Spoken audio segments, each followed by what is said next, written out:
주일 설교하겠습니다. 죽을 것처럼 아픈 시간들을 밟고 일어서는 능력이다 라는 제목입니다. 창세기 41장 11절부터 14절입니다. 41장 11절부터 14절 제가 읽겠습니다. 나와 그가 하룻밤에 꿈을 꾼즉 각기 징조가 있는 꿈이라. 그곳에 시위대장의 종된 히브리 소년이 우리와 함께 있기로 우리가 그에게 구하매 그가 우리의 꿈을 풀되 그 꿈대로 각인에게 해석하더니 그 해석한 대로 나는 복직하고 그는 매어 달렸나이다. 이에 바로가 보내어 요셉을 부르매 그들이 급히 그를 옥에서 낸지라. 요셉이 곧 수염을 깎고 그 옷을 갈아입고 바로에게 들어오니. 아멘. 유명한 고사성어입니다. 세옹지마. 뜻을 다시 한번 풀어드릴게요. 중국 국경에 어떤 한 노인이 살고 있었는데 그 노인이 기르던 말이 있었습니다. 어느 날 그 말이 국경을 넘어서 도망쳤습니다. 주민들이 위로했어요. 아이고 어떡해요, 재산을 잃어버렸네요. 그러자 노인은 이게 복이 될지 누가 압니까? 라고 말하면서 아주 태연자약했습니다. 얼마 후 도망친 말이 암말을 데리고 왔습니다. 재산이 2배가 된 거죠. 그리고 암말을 데려왔으니까 이제 말이 새끼를 뵐 수도 있으니 재산은 2배가 아니라 몇 배가 더블로 뛸지 알 수 없는 겁니다. 주민들은 축하했습니다. 아, 잘 됐네요. 역시 진짜 노인장 말씀대로 복이 됐네요. 그래서 노인이 또 말하죠. 이게 화가 될지 어떻게 합니까? 얼마 후에 노인의 아들이 말을 타다 넘어져서 다리가 부러졌습니다. 그래서 주민들이 또 그럽니다. 참 일희일비합니다. 주민들은. 그 주민들의 모습이 저 여러분의 모습인 것 같은데요.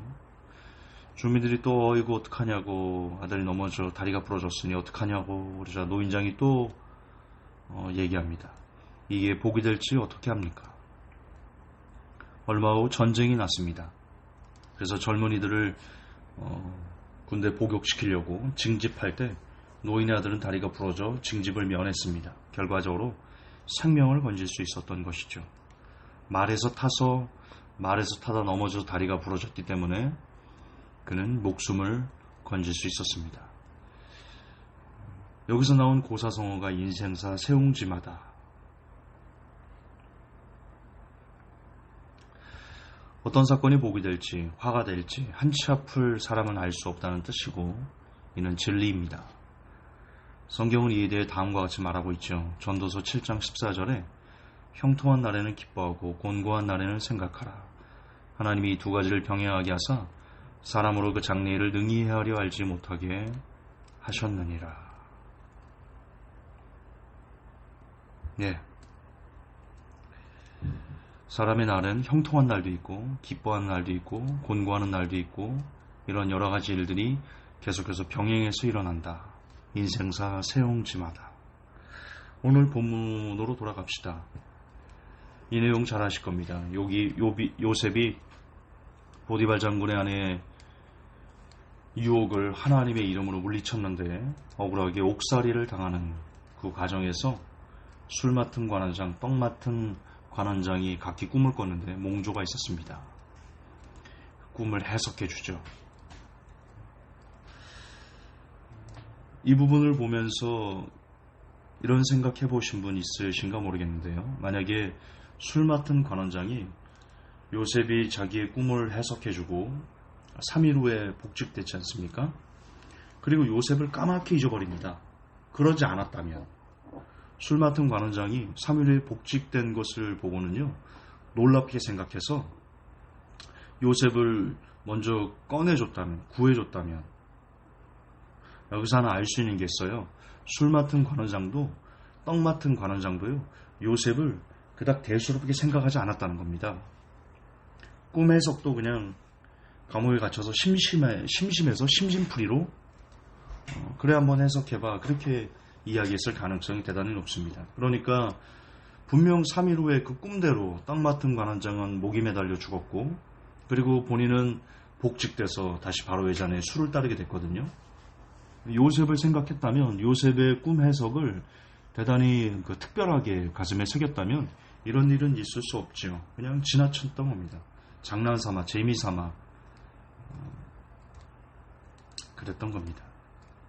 그러나 이걸 바꿔서 만약 술 맡은 관원장이 요셉의 그 은혜를 생각해서, 그리고 요셉이 꾼 꿈, 해석해준 꿈을 대단하게 여겨서 요셉을 구해냈다면, 그렇다면 요셉이 바로 앞에 설 수 있었을까? 그럴 수 있었을까요?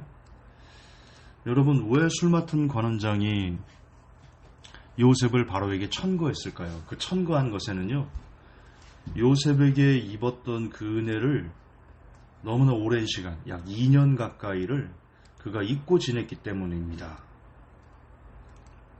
요셉이 꿈을 해석해주고 나서 지나간 시간이 약 2년이라고 보고 있거든요. 2년 동안 술 맡은 관원장은요, 요셉을 까마득히 잊고 살았습니다. 그리고 그렇게 까마득히 잊고 지냈던 것에 대한 미남을 느껴서 더욱 요셉을 생각하게 됐고 그 인연이 바로에게까지 전달된 것이죠. 다시 말해서 요셉이 바로 앞에 설 수 있었던 이유는 술 맡은 관원장이 요셉을 잊어버렸기 때문입니다. 결국 요셉에게는 반드시 필요한, 꼭 있어야만 했던 그런 시간이었다는 뜻이죠. 이는 요셉 개인의 삶에게만 필요했던 시간일 뿐만 아니라 이스라엘이 기근으로부터 건짐을 받고 결국 예수님까지 이어질 수 있는 그 물줄기를 이을 수 있는 꼭 필요한 시간이었다. 또한 여러분, 요셉이 그 애굽의 총리를 대단히 잘했죠.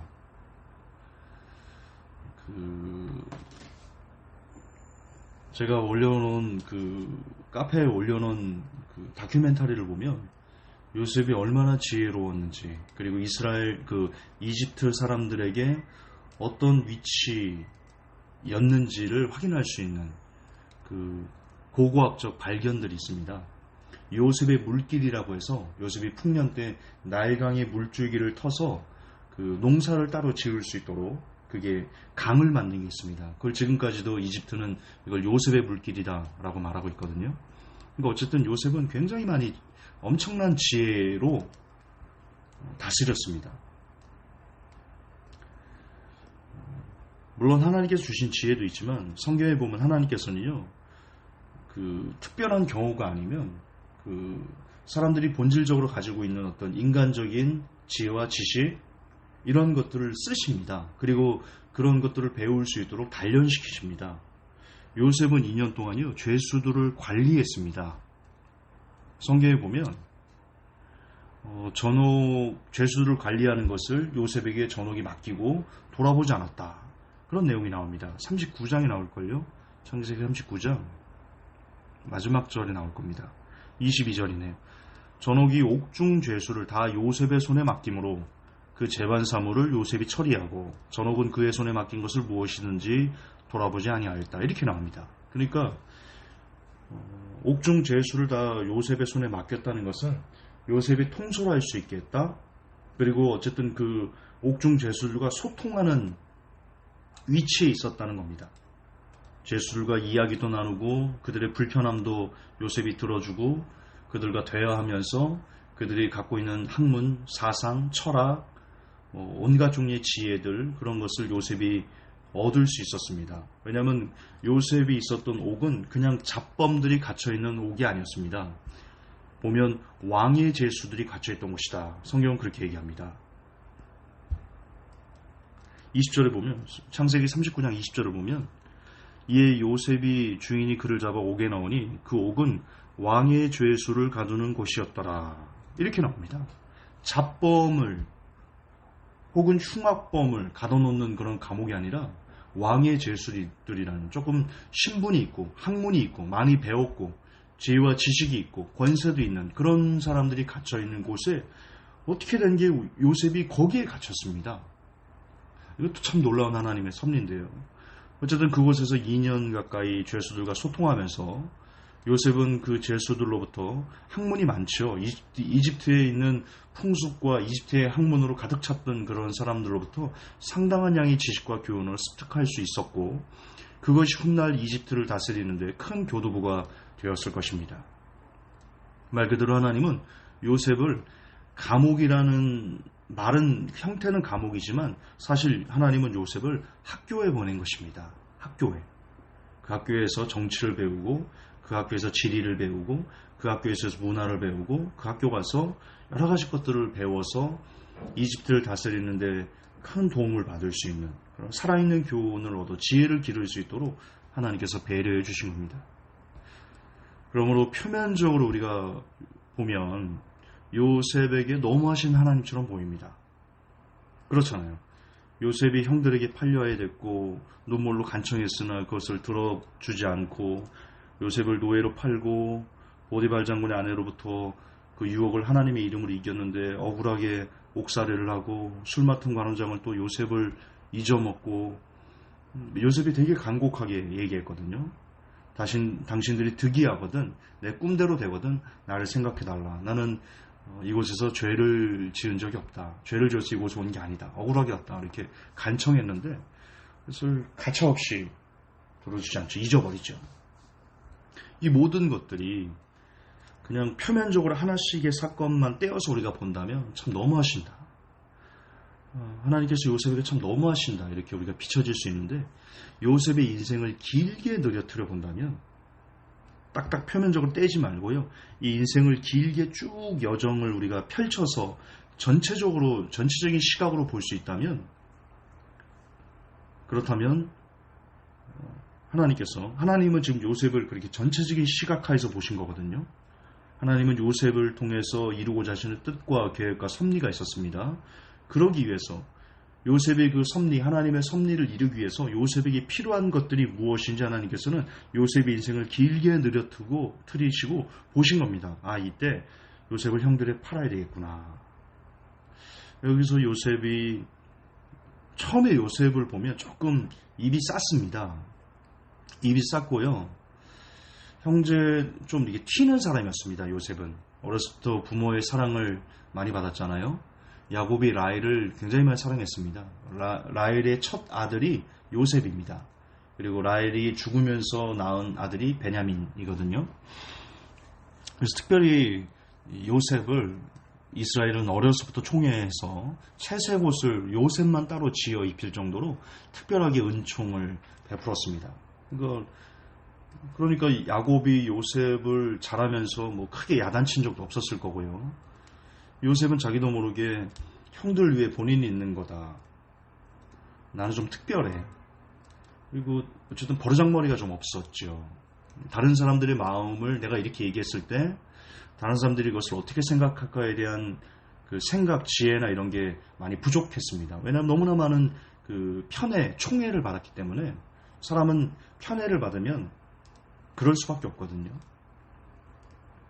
그러니까 꿈 얘기를 함부로 그 꿈을 자기가 모르겠습니까? 아무리 바보라도 내 단은 서 있는데 형들의 단이 나에게 절하더이다. 이 꿈을 자기가 모르겠냐고요. 바보도 아닌데 내가 당신들보다 더 위에 있습니다. 이런 내용이 꿈이잖아요.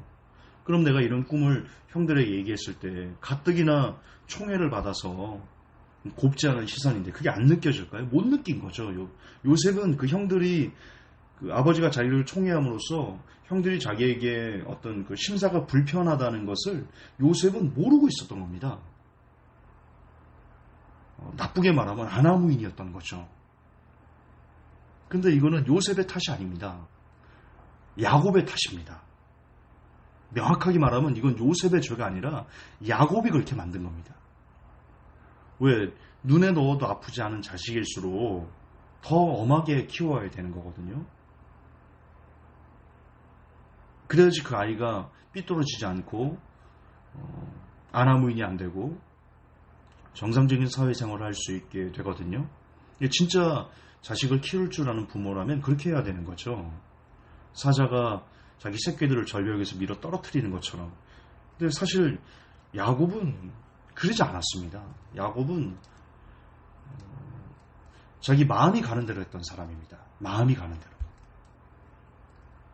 라헬 사랑하고 라헬의 첫 아들인 요셉을 특별하게 대우했죠. 형제들이 시기한다는 걸 알면서도 야곱은 요셉을 특별하게 대우했습니다.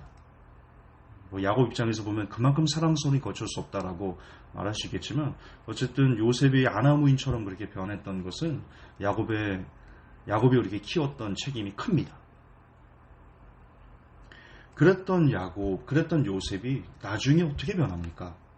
이 노예로 팔려가고 억울함을 당하고 감옥에서 지내고 그리고 나서 나중에 형들을 만났을 때 요셉이 어떻게 변해 있습니까? 그때도 아나무인이던가요? 아닙니다. 요셉은 어찌나 마음이 바다처럼 넓은지 나중에 야곱이 죽은 다음에 형들이 야곱을 찾아가서 사정합니다. 아버지가 얘기한 것처럼 우리에게 원수를 갚지 마세요. 우리가 당신의 종이 되겠습니다. 그러자 야곱이 울면서 간곡한 말로 형들을 위로합니다. 울면서. 그리고 성경에 보면 야곱이 보디발 장군의 아내를 찾아가서 보디발 장군을 애굽의 총리가 됐을 때 보디발 장군을 옥에 가두거나 보디발 장군의 아내를 참수하거나 이렇게 보복했다는 내용이 안 나옵니다.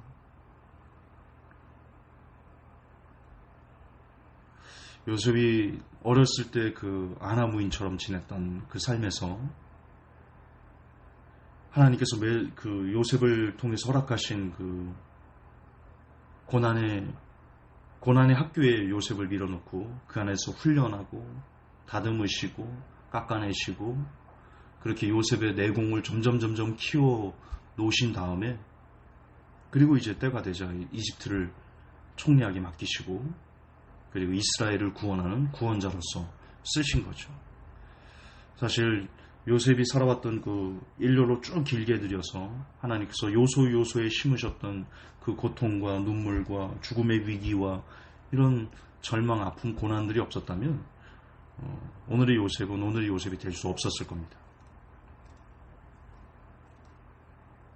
즉 다시 강조하지만 하나님께서는 요셉의 인생을 길게 누려뜨려 놓고 보셨습니다. 그래서 이때 팔렸어야 됐고 이때쯤에서 하나님께서 보셨을 때 이때쯤에서는 보디발 장군의 유혹을 견딜 수 있는지 없는지 시험도 하셨어야겠고 거기서 통과하자 하나님께서 또 다른 더 크게 쓰시기 위한 당금질의 과정을 또 겪게 하셨죠. 즉 하나님께서는 매 순간마다 요셉의 삶에 간섭하시면서 요셉과 함께 하시면서 요셉을 지키시면서 요셉을 친히 가르치시고 교육하셨다는 것을 알 수 있습니다. 이유는 요셉을 이집트의 총리로 만들어야만 이스라엘을 구원할 수 있고 그래야지만 예수 그리스도를 이 땅에 낼 수 있는 그 물줄기가 끊어지지 않기 때문입니다. 여러분 모세를 따라 나선 이스라엘 백성들의 그 가나안 그 입성기 출애굽 사건도 똑같습니다. 하나님께서 이스라엘 백성을 모세를 통해서 비하이롯 맞은편 평야에 진을 치게 했습니다. 앞에는 홍해가 있었고요. 뒤에는 애국 군대가 따라오는 그 진퇴양난에 갇히게 하셨죠. 역시 그 한 구절만 딱 떼어서 본다면 하나님께서 너무 하신다. 이스라엘 백성들의 원망이 일견 타당하기도 합니다. 애굽에 매장지가 없어서 우리를 여기서 죽게 하기 위해서 일로 불렀느냐? 이게 왜 타당하지 않습니까? 일반 사람들의 눈으로 보면요. 하나님께서 너무 하신 거 맞습니다.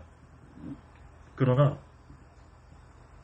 출애굽의 역사를 좀 길게 늘어뜨려서 본다면 하나님께서는 이스라엘 백성들을 그 비하이롯 맞은편 평지에 올려놓으셔야만 했습니다. 왜냐하면 거기에만 그 비하이롯 맞은편 그 평지에만 홍해를 건널 수 있는 그 육로가 있었기 때문입니다. 여러분 홍해가 참 희한하게 생긴 곳인데요.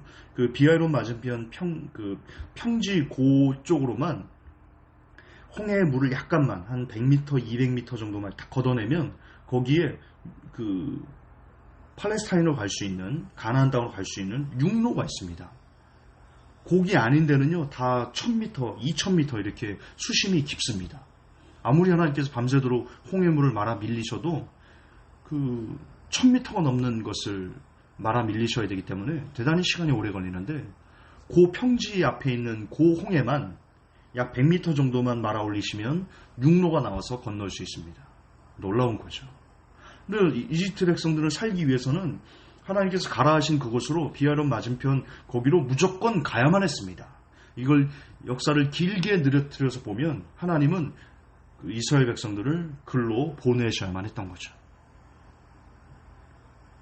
결국 이스라엘 백성들이 믿음의 눈이 없었기 때문에 원망하고 불평한 것입니다. 하나님은 살 길을 열어주신 겁니다. 요셉이 살 길을 열어주신 거고요. 요셉이 형들에게 팔렸어야 요셉은 살 수 있었고요. 요셉이 보디발 장군의 아내로부터 억울함을 당해서 옥에 갇혀야 살 수 있었고요. 요셉이 술 맡은 관원장에게 잊혀졌어야 요셉은 살 수 있었던 겁니다. 이스라엘 백성들이 그 비아이론 맞은편 평지에 있었고 앞뒤 좌우로 막힌 곳에 있었어야만 이스라엘 백성들을 살 수 있었던 겁니다. 그게 살 수 있는 맥점이었습니다. 그게 활로였습니다. 바둑으로 말하면 거기가 맥점이었고요. 거기가 승부수였고요. 거기가 활로였습니다. 거기다 안 놓으면 그 바둑판은 지는 겁니다. 그 인생은 지는 거였습니다. 그런데 하나님은 저번에 제가 예전에도 설교한 것 같은데 하나님은 바둑판을 전부 다 보고 계시잖아요. 하나님은 바둑의 천만단이시잖아요. 천만단. 아무리 알파고의 할아버지라도 하나님과 바둑 두면 이길 수 없죠. 하나님은 바둑의 억만단이세요. 어떤 수를 두는지 미리 두수, 세수, 네수, 아니 바둑판 전체의 것을 다 경우의 수를 수백만 건의 경우의 수를 다 알고 하나님은 포석을 두시거든요. 하나님을 이길 자 없지요. 그런데 우리가 그런 하나님의 엄청난 위대한 능력을 믿음의 눈으로 바라보지 못하기 때문에 하나님을 믿지 못하기 때문에 순간순간 내 앞에 닥치는 죽을 것처럼 아픈 시간들을 향해서 우리는 원망하고 절망하고 하나님을 저주하고 어떻게 하나님 나한테 이럴 수 있어요? 그렇게 하나님을 삿대질하는 거죠. 제가 그랬다는 얘기를 하는 겁니다. 결론을 내봅시다. 우리 인생도 요셉이 억울하게 감옥에 갇힌 것처럼 그래서 하나님께 버림을 당한 것과 같은 그런 고난의 길을 걷고 있는 분들이 있을 겁니다. 계실 겁니다. 우리 중에는 앞이 홍해고 뒤에는 애국 군대가 쫓아오는 진퇴양난의 그런 상황에 처해서 절망의 오늘도 눈물 흘리는 분들이 있을 것입니다.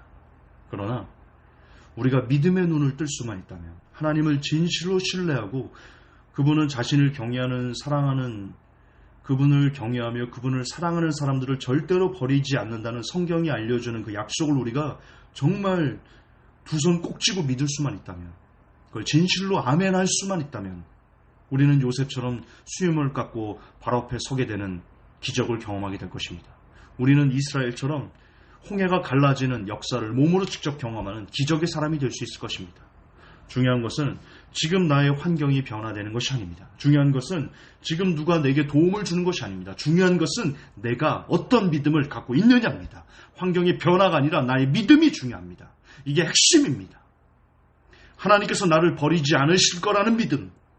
하나님께서는 그분을 경외하는 자는 절대로 멸망으로 이끌지 않으시는 세상에서 가장 선한 나의 아버지라는 믿음. 주변과 상황이 아니라 오직 하늘만 바라보는 그 믿음.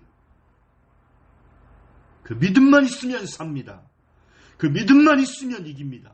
그 믿음만 있으면 우리는 모든 것을 할 수 있습니다. 그 믿음만 있으면 우리는 세상이 감당할 수 없는 사람이 될 수 있습니다. 그런즉 나의 의는 오직 믿음으로 말미암아 살리라. 할렐루야. 그렇습니다.